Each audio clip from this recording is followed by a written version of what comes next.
If I have had it easy, it doesn't mean that the next person is going to have it easy. You want something said, tell a man. You want something done, tell a woman.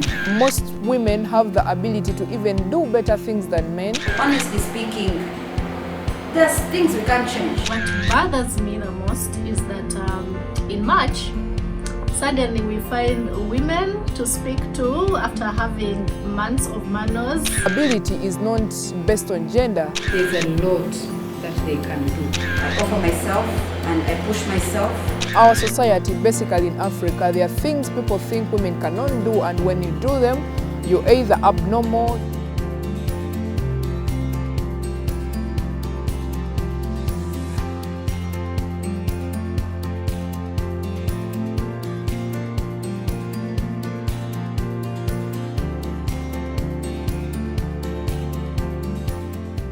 My name is Bagalapis Diana, though my media name is Diane. My name is Esther Kalenzi, and I'm the team leader at 40 Days Over 40 Smiles Foundation, which is 4040 for short. My name is Victoria Winfred Magaya Chigundo. I am Kano Charity Wainabawo. Currently, I am one of the 10 representatives of UPDF to the 11th Parliament. A warrior is a woman, woman, woman. A savior is a woman, woman, woman. A warrior is a woman, woman, woman. A savior is a woman, yeah.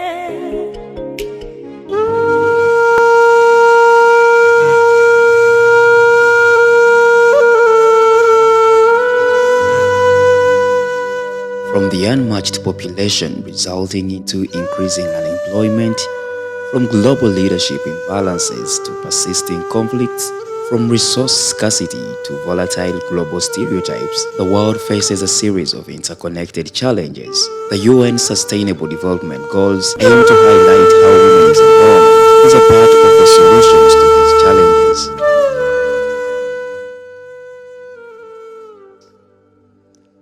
It is a fact that women are powerful, resourceful, and energetic, that without them, the world would miss out on a lot. Focusing on Uganda, women have stood all grounds in different sectors that range from the media, health, education, leadership, sports, among others. As the world marks both the tremendous achievements of women and the progress still to be made, we shine a spotlight on some often overlooked but incredible women who really have made an impact with the work they do.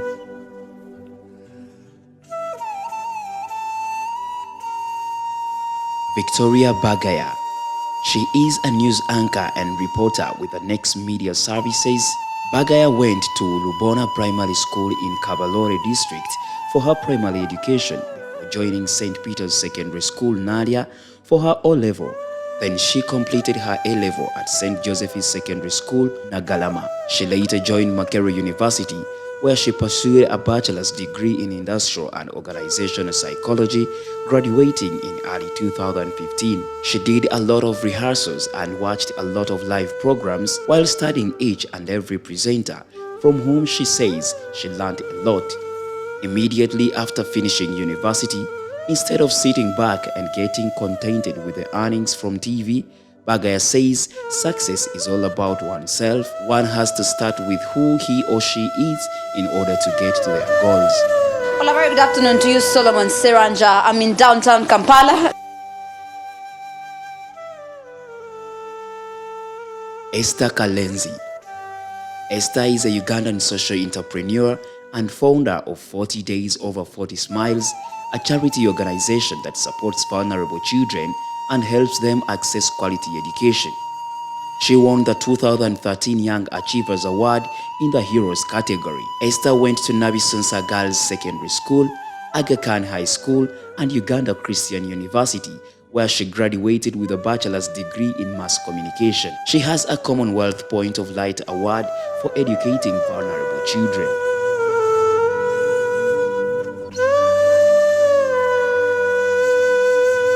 Okay, ku CBS FM kinamwenda katonyeze beri nkwaniriza mu programu ekyenkya ky'ebyemizannyo tugenda kwogera ku nsonga nyingi. Peace Diane Bagala.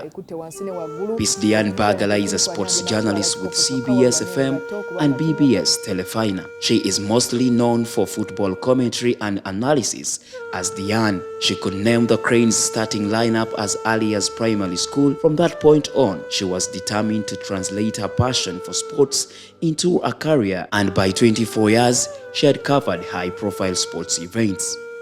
Of late, Diane admits that she did not stumble upon sports journalism, but has been passionate right from her primary school days. She wasn't necessarily keen about football, but the passion grew when she joined Mukono High School, where she got her first taste of football.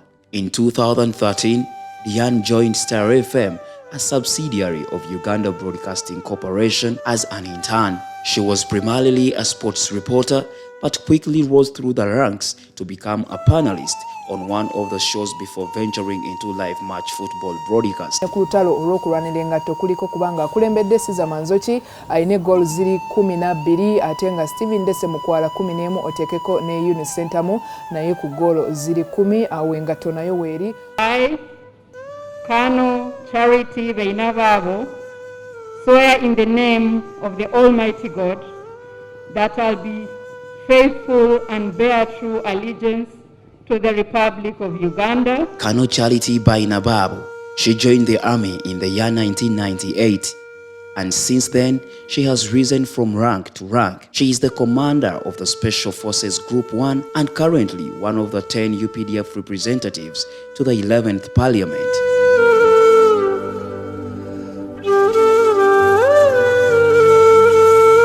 International Women's Day is celebrated to recognize the social, economic, cultural, and political achievements of women. It is no secret that women face immense challenges when it comes to unlocking economic opportunities. On average, women around the globe earn 23% less than men, and that number is even higher in many developing countries. Women are often excluded from formal markets and have less access to important resources, including land, finance, and education.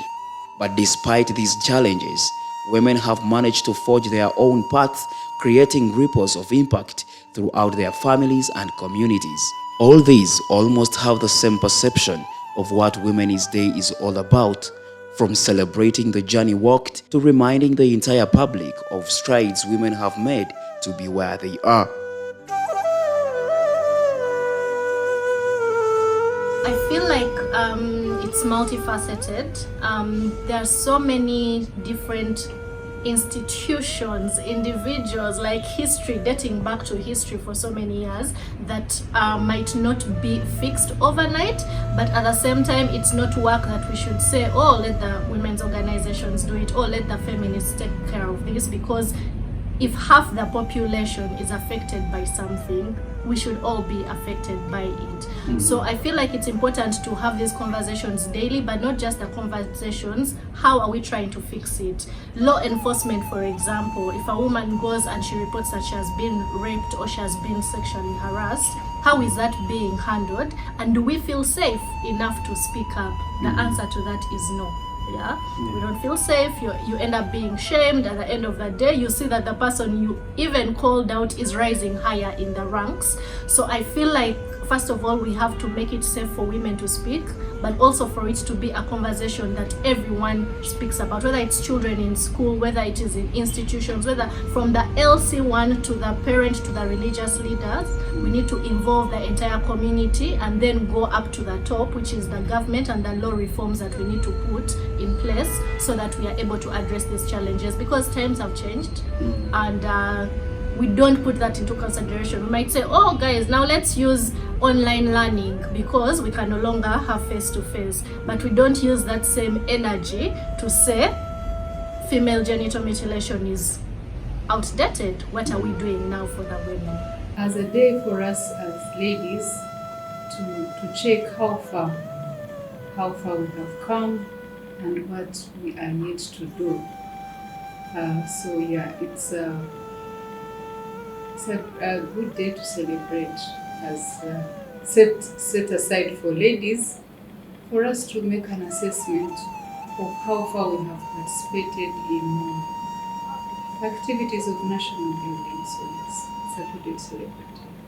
So for me, International Women's Day is a time when we reflect on how much we have achieved as women, the journey we have taken, how we have been able to do it, the successes, but also importantly, those who have laid the foundation for it, and also the generation that is standing right now, and how we intend to continue on the foundation that they have laid, to continue that milestone that we have achieved. So International Women's Day is a platform where we even ignite the conversation on how do we continue as a generation, what are we doing to speak more about the women agenda. It means it is a day singled out to break the bias the society has towards women in different sectors of the economy, of the world.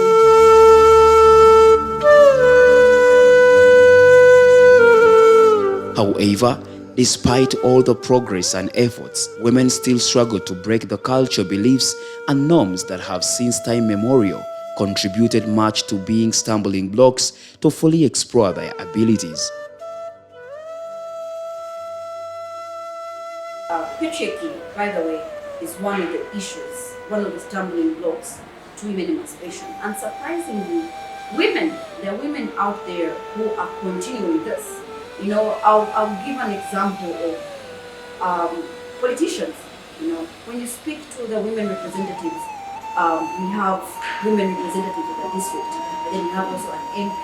But then they will tell you that if a woman wants to stand at a position of district level, they'll say, oh no, that there's already that space for women, so maybe that's where you should go and not where the men are standing. So it's surprising that society that we're in, including that has women, those women who are continuing the stereotypes. So I feel like how we need to address this, first of all, women, we need to stand up more for ourselves.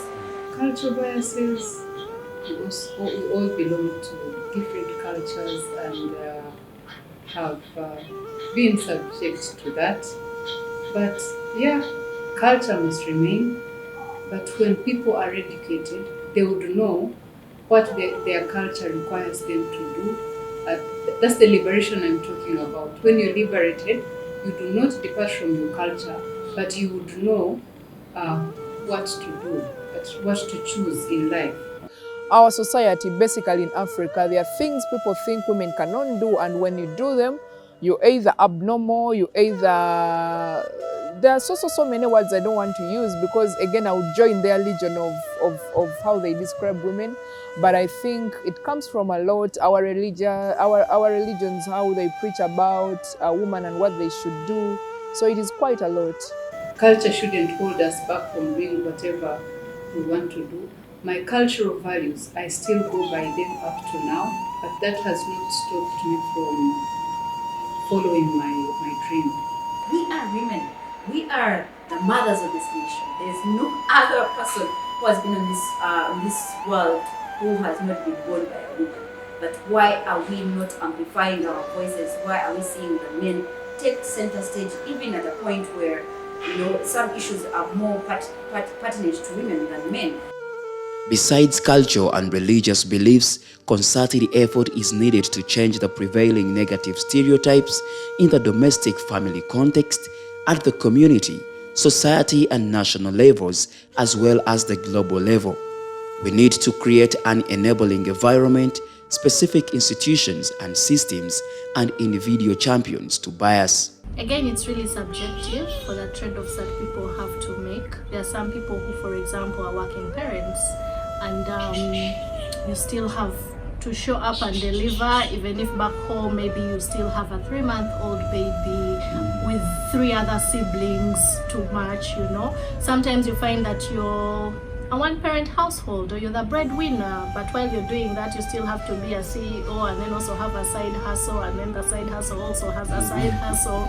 So there's so many trade-offs, and especially now the pandemic has affected us in so many ways. People have lost businesses, people have lost jobs, and literally survival in itself is like the hugest win. But now on top of survival, actually thriving and managing your mental health, your physical health, the people who are under you is something that's completely difficult. So I think that all of us have a certain sacrifice to make, no matter what the age or the whatever, but we also need to give ourselves grace, because no one had a card that said 2022 war, 2020 pandemic that's just going to destroy all of us. Yeah. One is to educate the girl child, because education empowers people. So if girls are educated, then they will be empowered.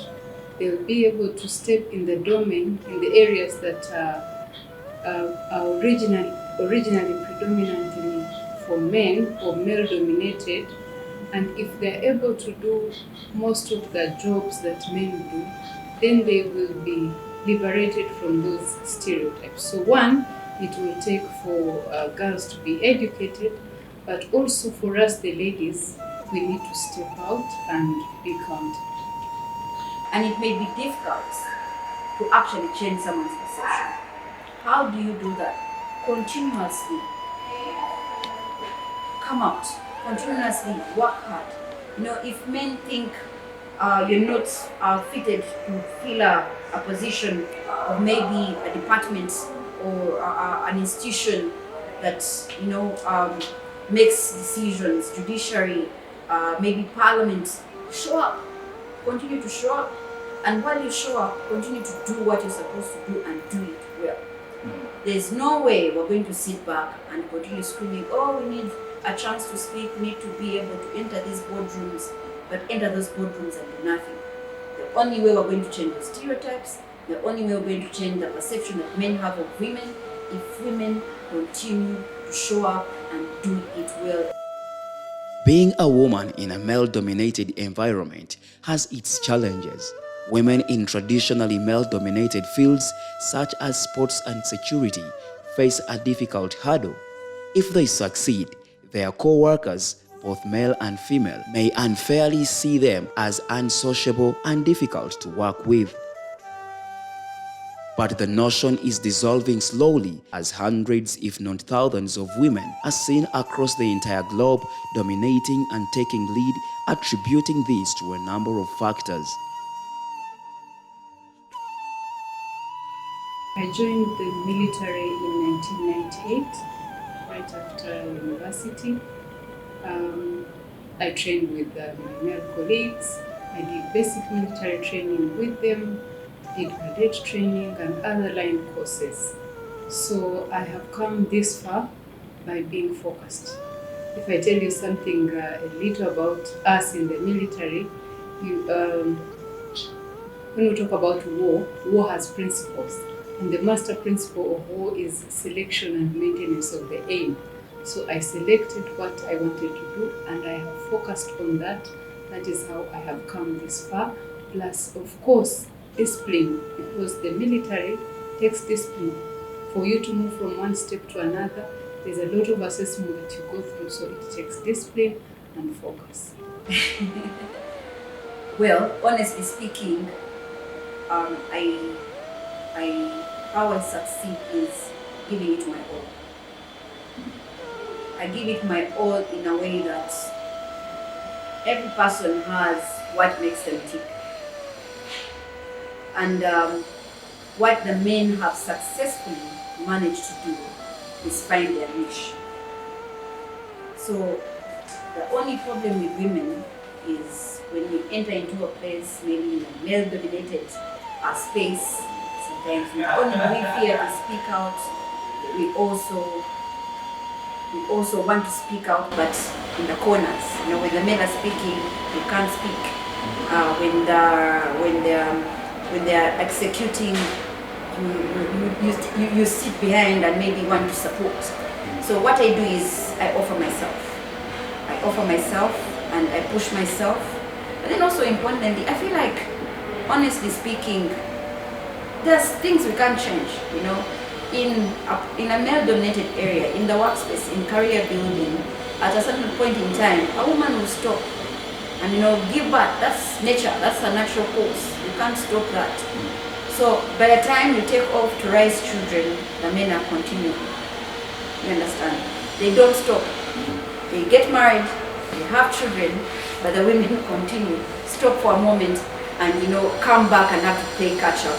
So when you come back, what do? You have to show up, you have to push the boundaries, you have to actually own the space so that you can be able to be given an opportunity. They say opportunities favors those who are prepared. So prepare yourself and master what you're supposed to do and do it well. There is no quantitative gauge that can measure how hard or how easy it is to rise to the top, because everyone has a different path and destination in life. But even when it's a different path and no one owns a blueprint to success, there lies a few factors that these and very many other successful people will not differ from. I think that there are so many factors, yeah? If I have had it easy, it doesn't mean that the next person is going to have it easy, because where you're born is a factor, who your parents are is a factor, the color of your skin, in our case, our tribes and all of these things. So there are challenges that everyone is going to meet, but then there are going to be people who already, poverty was their beginning. So their challenges versus my challenges are going to be extremely difficult. And so I think that we can talk about working hard and determination and all of these nice things, but sometimes it's just luck. Sometimes it's just where you were born. And before we actually start to accuse people of being lazy or not wanting things hard enough, we have to think about everything else that's put in play before actually achieving our goals or getting to where we want to go. It is very hard, because if a man is doing a great job and they get promoted and they achieve their dreams, to the world that is success, okay? And if a woman does the same thing, the first question that could come, who is bedding her, who is sleeping with her, you understand? So it is very hard from what first of all people think that should make a woman go to the top, because they think we do not have those brains, we don't have the ability, we just have to be favored, and that favor is not anywhere connected to merit. So I think it is very hard. It takes an aggressive woman, it takes a go-getting woman, it takes a patient woman, because not everywhere is a soft landing. You really have to break your boundaries, you really have to break so many rules to be where nobody can be. It is as hard as it is, or as easy as it is for the male. Yeah, because we undergo the same training. So other than issues of trying to balance between family and soldiering, it is as hard as it is for the male, or as easy as it is for them. It's very hard.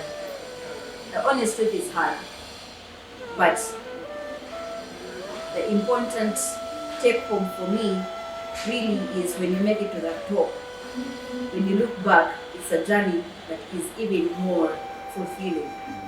So, but the good thing again is everyone who has been at the top, surprisingly, everyone who has been at the top has had a difficulty in life, or have had a very difficult journey, a journey full of challenges. But every challenge that you solve is a stepping stone to more success. And the more challenges you solve, the more likely that you're going to be successful. So to make it to the top is hard, but while at the top, when you look at the journey, it's very, very, very fulfilling. As the saying goes, learning never stops. It is always detrimental to have someone who inspires you to do the things you do, and that only could be a driving force and an accelerator to achieve your goals. I feel like every woman who is breaking the ceiling somewhere inspires me. And the thing is, learning never stops. When I look at women who are succeeding in their spheres, in their spaces, they excite me, they inspire me. One is my mother. When I was still a young girl, she used to impress me as a very hardworking person. She is a very hardworking person. So yes, my mother, number one, and then the first lady, following the journey to Museveni. She's a lady that I look up to. I've worked with her for about 21 years now, and yes, I have. A lot of learning has taken place in my life, learning and aspiring to be the kind of lady that she is. So yes, I have my mother and then